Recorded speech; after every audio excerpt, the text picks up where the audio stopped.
Comscore नुसार आता isakal.com आहे देशातील नंबर 1 ची मराठी न्यूज वेबसाईट। प्रत्येक अपडेटसाठी isakal.com ला नक्की भेट द्या।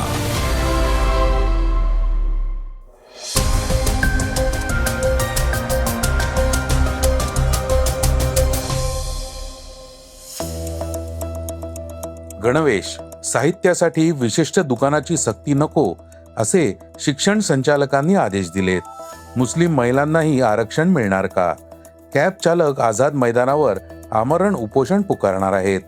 चीनने इराणला काय आवाहन केलंय? औषधं अधिक महाग होणार आहेत। वाडाच्या योजनेत मोठा बदल करणार आहेत।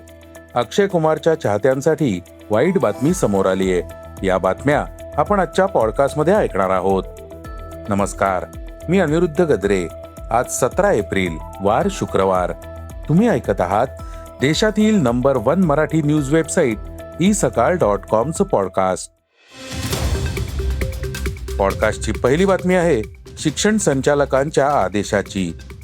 राज्यातील काही खासगी आणि अनुदानित शाळांकडून पालकांना आपल्या ठरलेल्या विशिष्ट दुकानांमधूनच गणवेश आणि इतर सर्व प्रकारचं शैक्षणिक साहित्य खरेदी करण्याची सक्ती करतात। शालेय शिक्षण विभागाच्या प्राथमिक शिक्षण संचालनालयाचे संचालक शरद गोसावी आणि माध्यमिक शिक्षण संचालक डॉक्टर महेश पालकरांनी राज्यातील सर्व व्यवस्थापनांच्या आणि सर्व माध्यमांच्या खाजगी प्राथमिक व माध्यमिक शाळांमध्ये गणवेश व इतर शैक्षणिक साहित्य विशिष्ट दुकानातून किंवा शाळेतूनच खरेदी करण्यासंदर्भात कोणत्याही शाळेने सक्ती केल्यास त्यांच्यावर कारवाई करण्याचे आदेश जारी केलेत। शालेय शिक्षण विभागाने आता प्रत्येक शाळेतील विद्यार्थ्यांनी कोणत्याही खाजगी प्रकाशकाची पुस्तके वापरू नयेत। केवळ राज्य शिक्षण मंडळ, CBSE, LCSE मंडळाच्या शाळांनी NCERT, SCERT तसंच बालभारतीची पाठ्यपुस्तकं वापरावीत।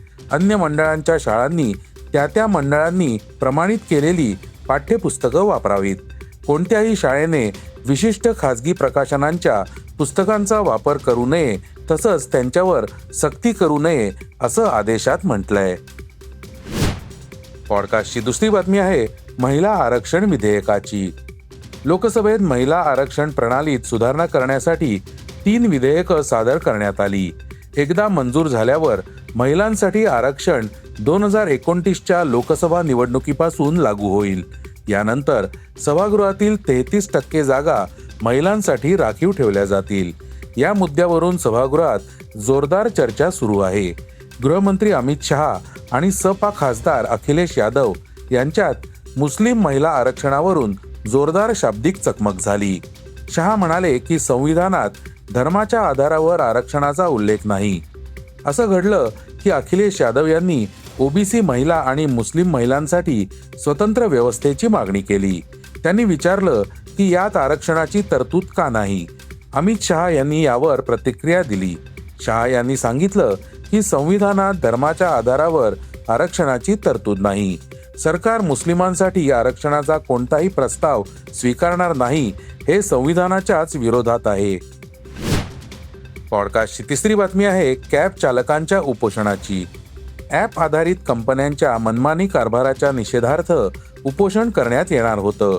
याबाबत ॲप आधारित कंपन्यांसोबत परिवहन विभागाच्या वरिष्ठ अधिकाऱ्यांनी चर्चा केली। ॲपमध्ये 17 एप्रिल रोजी जर अपेक्षित बदल झाले नाहीत तर 18 एप्रिल पासून 3 कॅब चालकांकडून आझाद मैदान येथे आमरण उपोषण करण्यात येईल असं संघटनेने सांगितलं। महाराष्ट्र कामगार सभा अध्यक्ष डॉक्टर केशव नाना क्षीरसागर म्हणाले की अप्पर परिवहन आयुक्त भरत कळसकर यांच्या अध्यक्षतेखाली ओला, उबेर आणि रॅपिडो या ॲप आधारित वाहतूक कंपन्यांच्या प्रतिनिधींसोबत बैठक पार पडली। या बैठकीमध्ये ॲप आधारित कॅब सेवांवर सरकारमान्य दर लागू करण्याबाबत सविस्तर चर्चा करण्यात आली। चर्चेदरम्यान रॅपिडो कंपनीने कॅब चालकांचं होत असलेलं आर्थिक नुकसान मान्य करत त्यासाठी एक गुगल फॉर्म प्रसारित करण्याची घोषणा केली। या फॉर्ममध्ये चालकांनी त्यांच्या ट्रिपचे स्क्रीनशॉट अपलोड केल्यास संबंधित नुकसान भरपाई थेट चालकांच्या खात्यात जमा करण्यात येईल असं रॅपिडोच्या प्रतिनिधींनी स्पष्ट केलं। पॉडकास्टची चौथी बातमी आहे चीनच्या आवाहनाची। अमेरिकेने होर्मुझच्या सामुद्रधुनीची कोंडी करत व्यापारी जहाजांना येण्या जाण्यापासून अडथळे आणण्यास सुरुवात केली आहे। या पार्श्वभूमीवर चीनने आज इराणला या सामुद्रधुनीतून आंतरराष्ट्रीय जहाजांची सुरक्षित वाहतूक सुनिश्चित करण्याचे आवाहन केलंय। इराणचे निर्बंध आणि अमेरिकेचे अडथळे या पार्श्वभूमीवर चीनने प्रथमच कठोर भूमिका घेतली आहे। चीनचे परराष्ट्र मंत्री वांग यी यांनी इराणचे परराष्ट्र मंत्री अब्बास आराघची यांच्याशी दूरध्वनीवरून चर्चा करताना आंतरराष्ट्रीय जहाज वाहतुकीच्या सुरक्षिततेची हमी मागितली। अमेरिका आणि इराणमधील चर्चेची दुसरी फेरी इस्लामाबादमध्ये होणार आहे। पॉडकास्टची 5वी बातमी आहे औषधांच्या किमतीची। केंद्र सरकार जीव वाचवणाऱ्या कर्करोगाच्या औषधांपासून ते रोजच्या वापरातील अँटीबायोटिक्स आणि इंजेक्शन पर्यंतच्या सर्व गोष्टींच्या किमती 10 ते 20% वाढवण्याचा विचार करत आहे। पश्चिम आशियातील सध्याच्या तणावामुळे औषधांच्या निर्मिती खर्चात अचानक वाढ झाली आहे, ज्यामुळे पुरवठा कायम ठेवण्यासाठी सरकारला हे टोकाचं पाऊल उचलण्यास भाग पडलंय। पॉडकास्टची 6वी बातमी आहे क्रीडा क्षेत्रातून। जागतिक उत्तेजक द्रव्य सेवन विरोधी संस्था यांच्याकडून आता डोपिंगवर आळा घालण्यासाठी मोठा बदल करण्यात येतोय। वाडाने आपल्या योजनेत मोठा बदल केला असून आता फक्त खेळाडूंवर लक्ष न ठेवता त्यांनी बंदी घातलेल्या औषधांचा पुरवठा करणाऱ्यांवर आपला कटाक्ष टाकलाय। यानुसार बंदी घातलेल्या औषधांचा पुरवठा करणाऱ्यांवर कारवाई करण्यात येणार आहे। वाडाचे संचालक गुंटर यंगर यावेळी म्हणाले की खेळाडू अनेक वेळा बळी ठरतात, त्यामुळे आता आम्हाला पुरवठा साखळीवर प्रहार करणं आवश्यक आहे। डोपिंग नेटवर्क आता अधिक प्रगत आणि संघटित गुन्हेगारीशी जोडलं गेलंय।